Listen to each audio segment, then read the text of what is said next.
السلام علیکم دوستوں. میں آج آپ لوگ کو ایک بہت ہی مضحکہ خیز قصہ سناتا ہوں. میرے پاس بی اے کا ایک اسٹوڈنٹ انگلش پڑھنے کے لیے آیا. تو میں نے اس سے پوچھا کہ تمہارے پاس کوئی ریفرنس بک ہے، کوئی ہیلپنگ بک ہے؟ تو اس نے کہا جی سر میرے پاس ہے. تو میں نے پوچھا کس رائٹر کا ہے، بک کا رائٹر کون ہے؟ تو اس نے نظریں جھکا لی.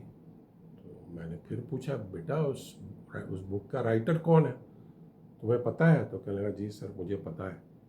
میں نے کہا تو مجھے بتائیے اس کا رائٹر کون ہے. اس نے پھر ایسے کر کے آنکھ نیچے کر لی. تو میں نے بولا بھائی کیا مسئلہ ہے، آپ کو نام بتانے میں کوئی پریشانی ہے؟ نہیں سر اس میں نام لکھا ہوا ہے عبدالرشید خود. تو میں بھی چونکا، مجھے بھی بڑی عجیب سی شرمندگی محسوس ہوئی. میں نے کہا کتاب مجھے دیجیے. جب میں نے ان سے کتاب لے کے میں نے کتاب پڑھا تو اس پہ لکھا ہوا تھا عبدالرشید پی ایچ ڈی. تو یہ انگلش کے اسٹوڈنٹ تھے، انہوں نے پی ایچ ڈی کو خود پڑھا. آج کل یہ حال ہے انگلش پڑھنے والوں کا. اللہ ہی خیر کرے.